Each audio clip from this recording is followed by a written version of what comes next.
O que o neurocientista Miguel Nicoleles descobriu sobre o cérebro pode virar de cabeça para baixo tudo o que a gente achava que sabia sobre realidade. Ele confirma que o mundo que vemos fora é o seu cérebro quem constrói tudo. Mas antes, sugiro que fique comigo até o final desse vídeo. Se fizer sentido para você e te tocar em algum momento, peço que se inscreva no canal, curta o vídeo, comente, porque assim o YouTube entende que esse tema é relevante, te entregando mais conteúdos assim. 1. O cérebro cria o universo. O mundo que a gente conhece não está lá fora esperando para ser descoberto, mas ele nasce de dentro para fora. Essa é uma das ideias centrais que Miguel Nicoleles desenvolve com bastante força. Miguel Nicoleles é um neurocientista brasileiro de renome internacional, conhecido por seu trabalho pioneiro na interface cérebro-máquina. Nicoleles também é professor da Duke University e foi um dos fundadores do Instituto Internacional de Neurociências de Natal. Para ele, a mente humana não é apenas um efeito do cérebro, mas uma potência criadora de realidade. Ele afirma que o universo, tal como o percebemos, é uma construção ativa da mente. A ciência, os mitos, a religião, as narrativas históricas e até as ferramentas que usamos para estudar o próprio cérebro são, segundo ele, criações neurológicas. A gente projeta o que entende como universo a partir da própria estrutura interna, que tenta entender esse universo. O ponto aqui é que o cérebro não é um interpretador passivo de dados vindos do mundo externo. Ele não recebe o mundo como quem recebe um pacote fechado. O que acontece é o contrário. Ele monta esse mundo usando suas próprias ferramentas biológicas. É como se cada um de nós tivesse um sistema interno de geração de mundo, em que as informações sensoriais são apenas parte de um processo muito mais complexo. Não basta algo existir lá fora. Para você perceber, tem que haver um cérebro capaz de transformar aquilo em alguma coisa que faça sentido dentro do seu próprio esquema interno.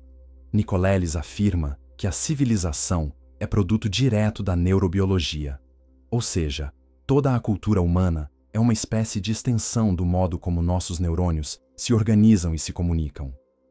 O cérebro não explica o universo porque entende ele de forma objetiva. Ele tenta explicar usando os padrões que já existem dentro dele. Tudo é filtrado, interpretado, encaixado em formas que ele consegue assimilar. E isso significa que não temos acesso direto ao mundo em si. Só temos acesso ao modelo de mundo que o nosso cérebro consegue construir. Só conseguimos ver o que a mente quer ver. Quando você vê uma cor, como o vermelho, por exemplo, o que está acontecendo de fato? Uma onda eletromagnética atinge sua retina dos olhos, que manda sinais elétricos para o seu cérebro.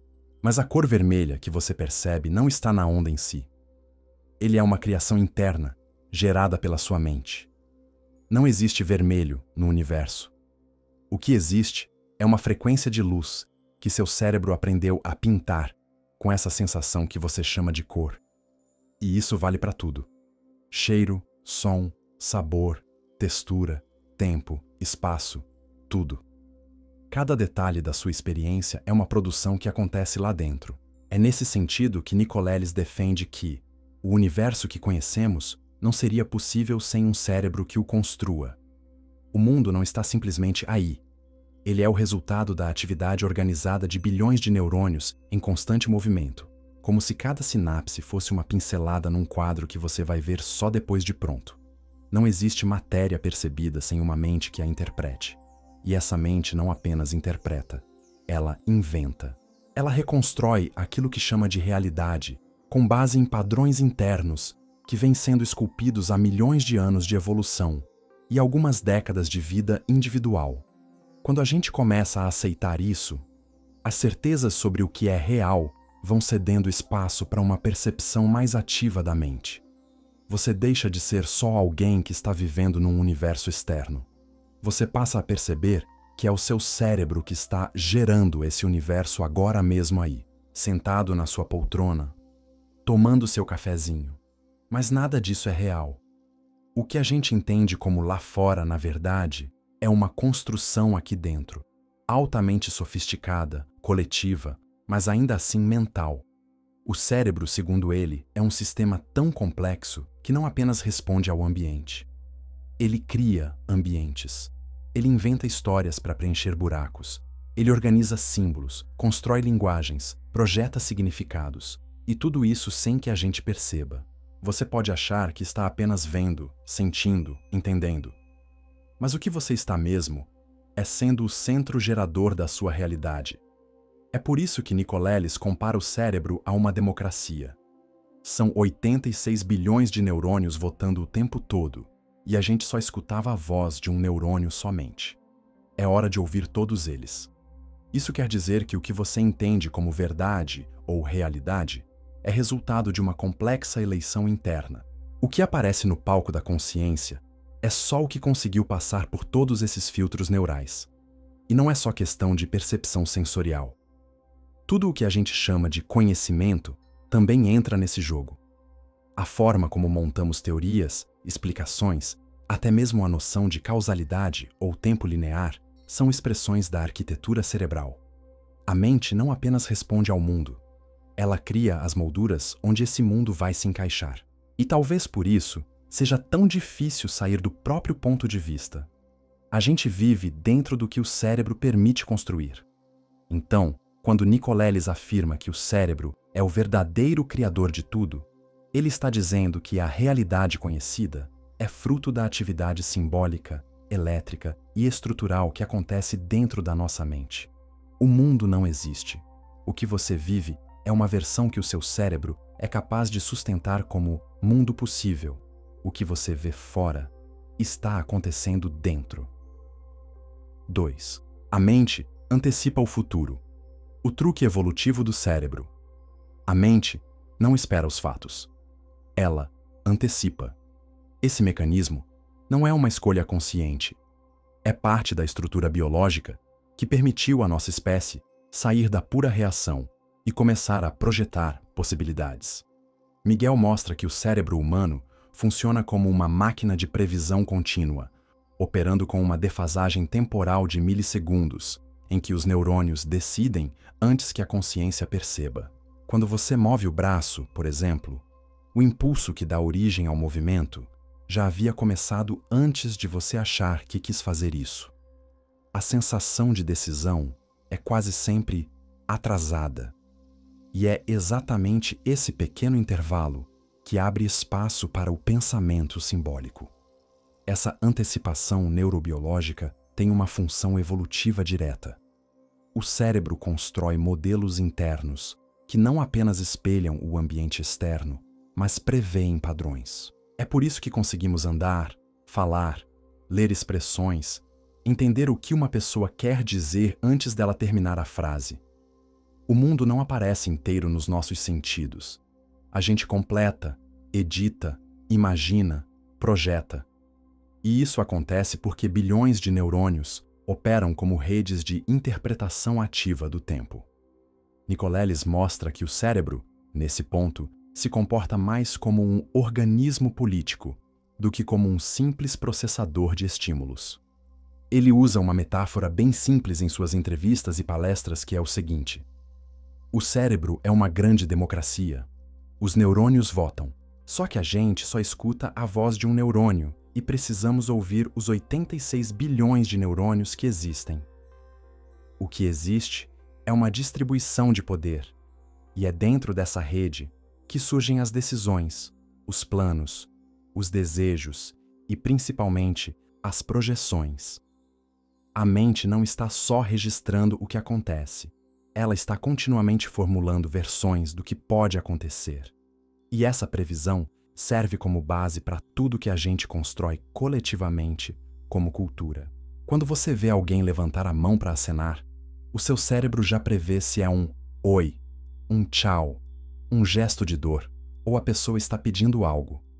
Ele compara o gesto com milhares de experiências anteriores, cruza dados emocionais, visuais e sociais, e fornece em milissegundos uma resposta provável. Você não viu tudo, você apenas previu. Isso acontece com movimentos, mas também com palavras, ideias e até com escolhas morais. A antecipação virou linguagem, virou sistema de crença, virou realidade projetada. Nicolelis aponta que essa capacidade de simular futuros prováveis é o que permitiu à mente humana gerar estruturas complexas como regras, ideias, esperanças, valores e até fatos que nunca foram experienciados diretamente. O cérebro aceita aquilo que ele mesmo simula, como se fosse real. E por isso, é possível acreditar em coisas que nunca aconteceram. A gente pode confiar em algo que só existe porque um conjunto de neurônios previu que seria assim. Só está acontecendo na nossa mente, porque ela achou que é. A previsão, no entanto, não é neutra. Ela está sempre atrelada ao contexto interno de cada um de nós. Uma mesma situação pode ser interpretada como ameaça ou oportunidade, dependendo de como os circuitos neurais foram treinados a prever o mundo. Isso ajuda a explicar por que pessoas em estados emocionais diferentes veem o mesmo evento de formas completamente diferentes. A mente não está vendo o mundo, está prevendo o que o mundo vai se tornar. A experiência não é direta, é um produto interno, gerado com base na antecipação. A antecipação também se reflete na forma como a gente pensa o tempo. O cérebro humano não está preso ao agora objetivo. Ele salta o tempo todo para frente e para trás. Revive, reinterpreta, simula, fica remoendo, imaginando. Um experimento interessante com primatas conduzido por Nicolelis mostrou que certos padrões neurais ativados durante a movimentação física eram reencenados pelo cérebro durante o sono, como se o animal estivesse revivendo o ato, mostrando que o cérebro tem uma espécie de roteirista interno que repete e ajusta experiências passadas para simular resultados futuros. Essa habilidade de recapitular e projetar é o núcleo da nossa plasticidade mental. A mente humana vive com os pés no presente, mas com a cabeça sempre um pouco à frente. E é dessa diferença de tempo que nascem as ideias, os erros, os acertos e a própria noção de realidade. 3. O experimento que provou que a mente pode agir sem o corpo. Em 2003, Miguel Nicolelis liderou uma das experiências mais impactantes da história da neurociência moderna. Um macaco jogou videogame usando apenas o pensamento. O que aconteceu ali foi a prova concreta de que a intenção do cérebro, mesmo isolada do corpo, pode interagir com o mundo físico. Pela primeira vez, uma interface cérebro-máquina foi capaz de captar os sinais neurais associados à vontade de mover, traduzir esses sinais em comandos digitais e transferi-los diretamente para um braço robótico. O braço se moveu, o alvo foi atingido, e tudo isso partindo de uma única fonte ativa, o cérebro. Você pode achar isso uma tremenda doideira, que isso é coisa de filme, mas foi documentado, publicado e replicado. Nicolelis e sua equipe colocaram sensores em áreas específicas do cérebro que regulam o movimento. O macaco, ao visualizar a tarefa na tela, gerava padrões de ativação que a máquina aprendeu a reconhecer. Com o tempo, ele nem precisava mais mover o corpo. Bastava pensar o movimento. O braço robótico reagia com precisão. Até então, toda a resposta motora precisava passar por músculos, nervos periféricos, ossos. Agora ficou evidente que o que comanda o gesto pode ser extraído diretamente da origem, a atividade neural. O que o experimento revelou é que o cérebro não precisa da estrutura biológica tradicional para executar algo. Ele pode usar uma extensão tecnológica se essa extensão estiver bem calibrada. Isso muda a ideia de onde termina o corpo. O braço robótico, nesse caso, foi incorporado à representação interna do macaco. Não havia diferença perceptiva entre mover um membro real ou um braço de metal. A ação era sentida como natural. A mente adaptou sua percepção do corpo. O eu passou a incluir o que antes era máquina. A implicação mais profunda não é apenas sobre robôs ou próteses. É sobre a plasticidade da consciência. A experiência mostrou que a gente consegue expandir os limites do que considera ser o próprio corpo. Se o cérebro aprende a usar uma ferramenta como parte de si, isso significa que, A identidade corporal é uma construção contínua, maleável, baseada em aprendizado.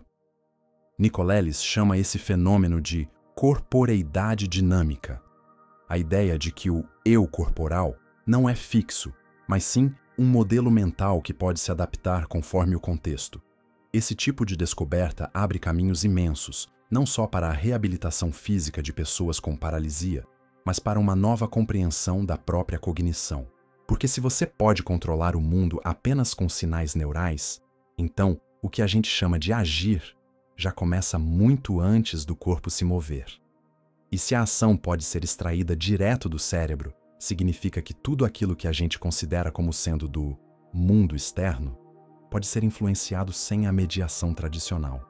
O espaço entre mente e mundo fica mais curto, ou talvez nem exista. Outra consequência técnica importante é que esse tipo de interface não precisa de um computador super complexo. O que ela exige é compreensão dos padrões mentais. Nicolelis conseguiu isso com algoritmos que decodificam sinais elétricos reais vindos de múltiplos neurônios ao mesmo tempo. O sistema reconhece quando o padrão significa pegar, empurrar, mirar, parar. Isso não é leitura de pensamento. É leitura de intenção motora. É o cérebro sendo ouvido diretamente, sem tradução pelo corpo. É como se os neurônios falassem uma linguagem própria e a gente finalmente tivesse começado a escutar. O experimento de 2003 foi a prova de que a mente, mesmo isolada do corpo, consegue agir, interagir, aprender e gerar novas formas de consciência sensório-motora. A gente não vive dentro do corpo, a gente vive dentro da mente que projeta o corpo. 4. A mente ultrapassa o corpo e ignora a distância. Em outro experimento liderado por Miguel Nicolelis, um macaco localizado nos Estados Unidos foi capaz de controlar um robô que estava no Japão. Não houve atraso perceptível. O movimento mental atravessou continentes em tempo real. A comunicação entre cérebro e máquina aconteceu através de sinais neurais coletados, codificados, transmitidos por rede e executados a quilômetros de distância. Esse teste mostrou que a mente não está presa ao nosso corpo e que a ação não depende da presença física nenhuma. O corpo não é o limite funcional da mente. Se você pode pensar algo aqui e esse algo acontecer do outro lado do planeta, então essa ideia de que somos confinados à nossa estrutura biológica já começa a perder força. O que Nicolelis demonstrou foi a possibilidade real de estender a capacidade de ação do cérebro além dos seus próprios contornos físicos, usando apenas redes que permitam o transporte rápido de informação neural. O robô no Japão não agia por comando externo, mas por intenção vinda do cérebro de um animal do outro lado do mundo. A mente não se comporta como um sistema fechado. Ela se molda ao que pode ser integrado. Quando a gente cria um canal eficiente, ela se projeta para além. Foi isso que aconteceu com o braço robótico em laboratório. E foi isso que se confirmou em escala global quando a mesma lógica foi aplicada entre dois países. O que se viu é que a distância geográfica não impediu a integração neural com o objeto. A mente incorporou aquele robô mesmo sem estar presente no mesmo espaço, como se o corpo tivesse atravessado o mundo sem sair do lugar. Se o cérebro se adapta a novos corpos e novas presenças espaciais, o que realmente define o que é aqui e o que é lá? Nicolelis chama a atenção para esse ponto quando diz que o cérebro funciona como um simulador ativo da realidade. Ele não apenas recebe estímulos, ele constrói. Ele cria mapas internos a partir da experiência. E esses mapas se reconfiguram dependendo do que é possível alcançar. Se o robô se tornou parte da malha de ação do cérebro, isso significa que o espaço da mente se ampliou. Que o que chamamos de presença pode ser expandido. Quando você usa um controle remoto para mudar o canal da TV, há uma pequena distância entre você e a ação. Mas com o tempo, seu cérebro incorpora aquele controle como parte da sua resposta motora. Você sente que está fazendo algo direto. Com os experimentos de Nicolelis, esse processo é elevado a um nível que mostra que o cérebro aceita novos territórios de ação, desde que eles sejam sensorialmente estáveis e responsivos. A mente se expande para incluir o que é funcional. Ela abraça o que responde de volta. Esse tipo de demonstração é essencial para a gente entender que o modelo tradicional de mente limitada ao crânio está ficando velho. A consciência surge de um processo coletivo dinâmico e não localizável em um único ponto do cérebro. Essa descoberta não serve só para expandir a tecnologia. Ela obriga a gente a pensar a mente como um campo de ação que se reorganiza conforme as possibilidades de interação. O corpo ainda é um ponto de partida, mas não é o único espaço da mente. Nicolelis provou que a mente pode tocar o mundo sem tocar o mundo. Em seu livro, O Verdadeiro Criador de Tudo, quem não conhece, precisa conhecer. Miguel fala mais sobre isso, que o universo que experimentamos não está lá fora esperando ser descoberto, mas é continuamente construído pela mente humana. O cérebro, segundo ele, não espelha o mundo, ele o simula. E esse processo de simulação é tão complexo que muitas vezes confundimos a simulação com o próprio mundo. Outro ponto que o livro desenvolve é o papel da plasticidade neural como o fundamento da criatividade. Se o cérebro pode se reconfigurar em função da experiência, ele também pode gerar realidades inéditas, não apenas refletir o que já existe. A mente humana, nesse contexto, não apenas responde ao ambiente, ela projeta mundos, porque é geneticamente programada para imaginar. O livro também aborda como essa perspectiva muda nossa visão sobre o próprio universo. Se o que chamamos de universo é sempre mediado por uma mente que o interpreta, então não faz sentido buscar uma versão pura e objetiva da realidade fora da mente. Ele chega a afirmar que o universo, tal como o conhecemos, é uma criação mental coletiva da espécie humana. Não se trata de negar o mundo físico, mas de reconhecer que tudo o que sabemos sobre ele é formatado pelos limites e possibilidades do cérebro. No fundo, o livro é um chamado para que a gente deixe de ver a mente como um reflexo do mundo e comece a vê-la como sua fonte.